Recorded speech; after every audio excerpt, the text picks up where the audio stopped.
I'm Daryl Jones, Director of Research at Hedgeye. We're here with another Washington to Wall Street. I'm joined with Neil Howe, our new head of demography at the moment, and we're going to kick it off with the first question, which is, Neil, do you think we're in the next fourth turning?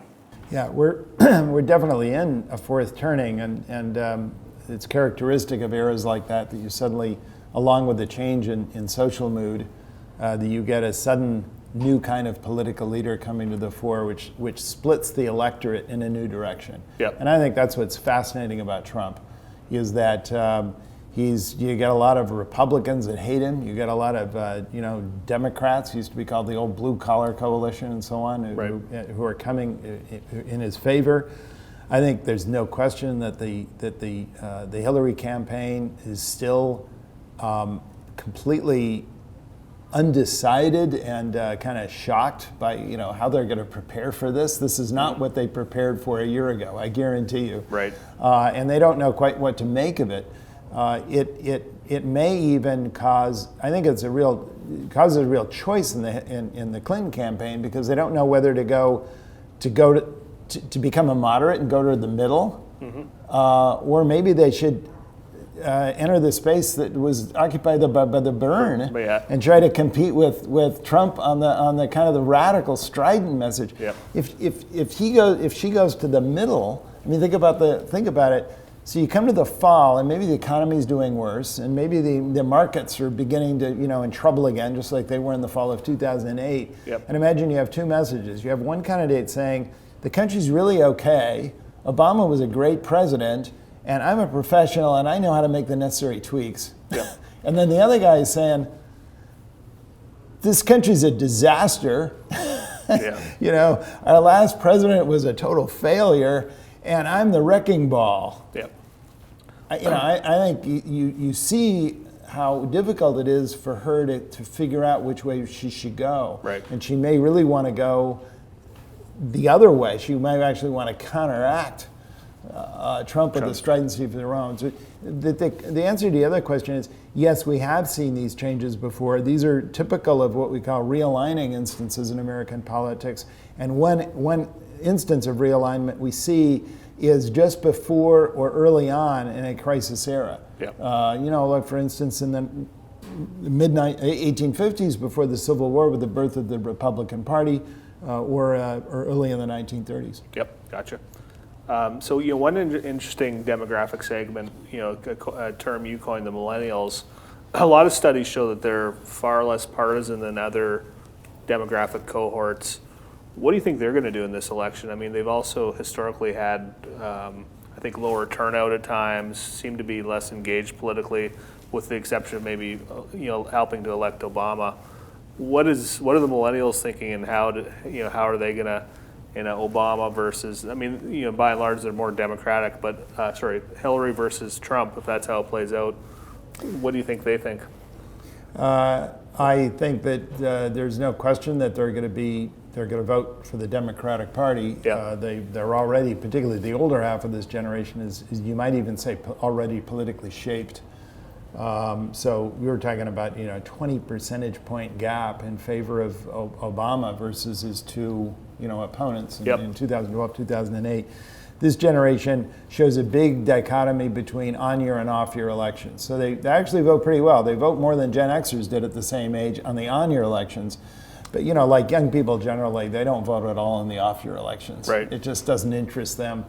I think there are two things at play here. I think on the one hand, this is the generation, one of the reasons they haven't voted for the Republicans is that this is a generation that definitely believes that government stands for community. This is very much a community-oriented generation, a little bit like the GI generation in the early 30s, the greatest generation, voted an estimated 85% plurality for the New Deal and FDR in 1932 and 1936, because it represented the community, not a division of classes and so on, but everyone together. And this was the first African American generation to vote for the Democratic ticket.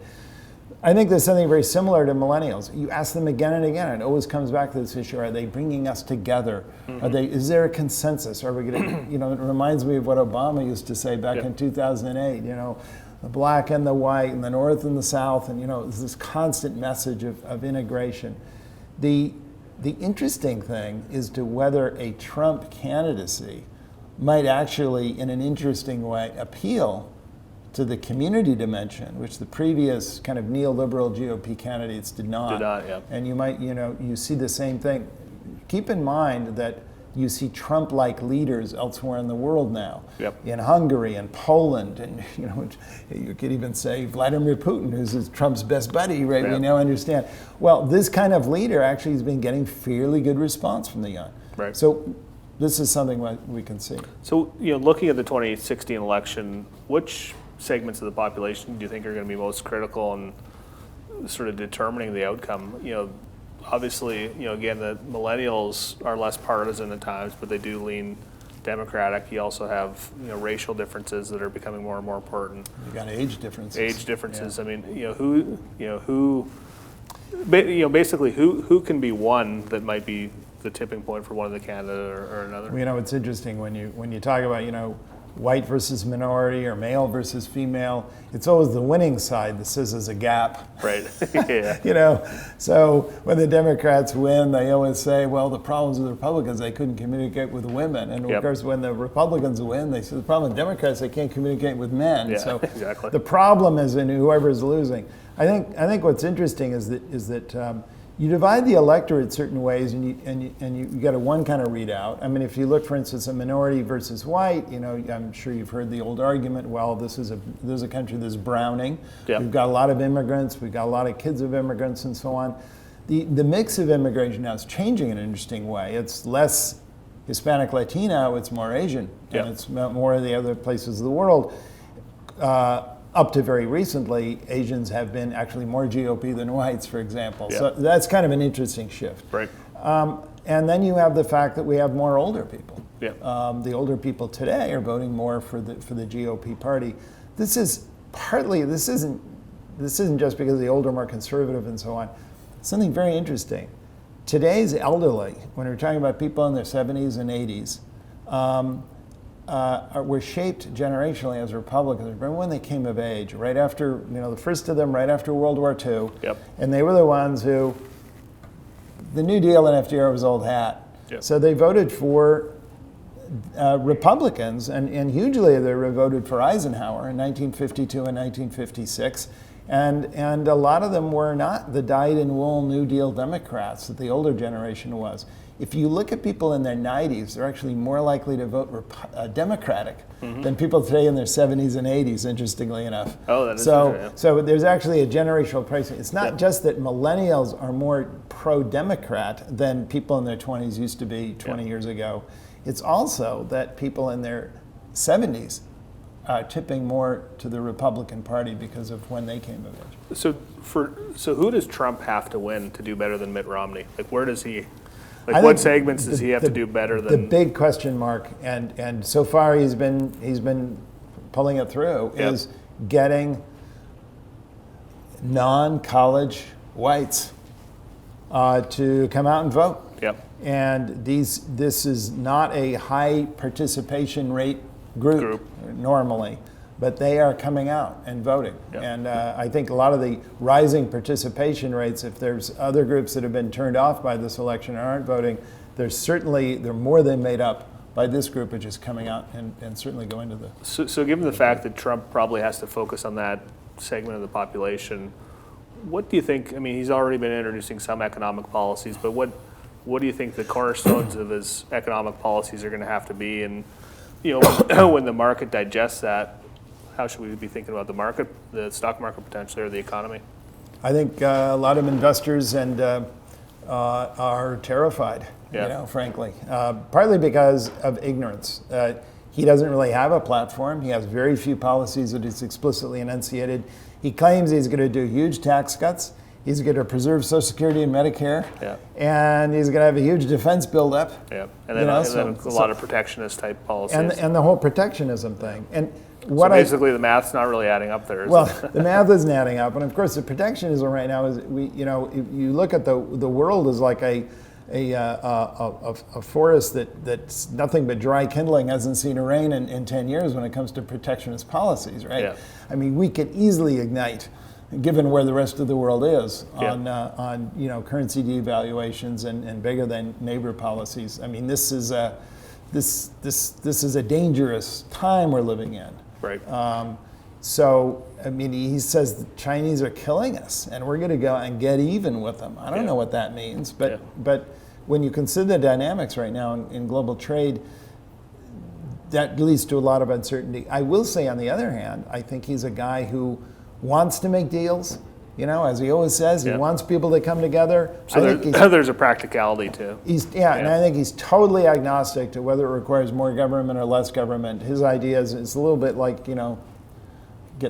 make things happen, make the trains run on time. Yeah. So the reality is there's probably going to be a lot of uncertainty in the market just because of he's not really crystallizing his policies. He may not crystallize his policies until he were to get elected. And he's also appealing to maybe a demographic group that sort of potentially wants a lot from the government, also wants tax cuts. And if you boil that down, it's not really great for the economy.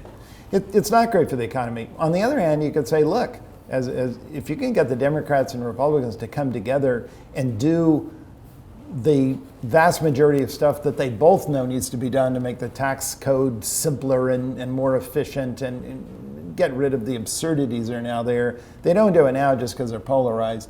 If he has the clout to come in and get them to come together, that alone would be a huge efficiency improvement. Yep. So in other words, we're often wrapped up on raising rates, raising revenue, lowering revenue. Just to get the system to work better is something that possibly could do. I will say that when it comes to national defense and in terms of the defense industry, I think either candidate will be better than our current president. Yep. And so I've always been a little bit bullish on the defense industry next year and the year after because of that. Yep. So last question here is sort of thinking much further into the future, but you talked about the browning of the population, and you've done a lot of projections related to where we're going demographically, but 30 to 40 years from now, what groups really are going to impact and influence the election? Wow. Just based on current trends. So if we sort of project out where we are now, well, it's interesting. I actually believe that net immigration has actually been falling in recent years, and I think it's actually going to stay down for a while through a variety of kind of demographic reasons related to Latin America, and also the obvious trend of current policy. I mean, building walls and all that. I mean, clearly a policy stance is changing. So I think we're going to have less immigration. This is already keyed into most of the projections. So I think you will have a browning of America, but it will be the typical immigrant will be gradually older. Mm-hmm. I think the most immigrant generation of the 20th century is Generation X. Born in the 60s and 70s. I think they will age as uniquely high immigrant. I think millennials as a whole will not be as high immigrant. They will.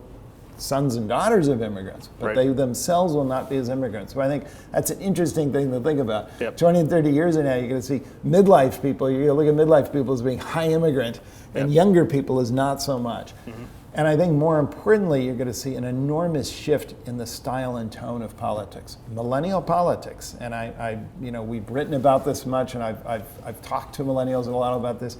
I guarantee you is going to be nicer, more consensualist. Right. You're not going to get into the shouting matches. If you ever at a millennial event having to do with politics or making a decision, the most stigmatized person is the person who gets angry over something. Yeah. Whereas for young boomers, that was the hero. Yeah. Got furious, just started throwing things. Yeah. So it's interesting, that we're one of the most partisan times in our history, and the solution to all that might just be millennials getting older and having more influence and control. Boomers taking their hands off the controls, backing up, and having a new generation come in. Yeah, sounds good. Well, thanks a lot, Neil, and thanks everybody for tuning in. I think some really interesting thoughts, particularly relates to Donald Trump heading into the fall. He's clearly going to be the nominee, and I don't think any of us really know what's going to happen as a result of that.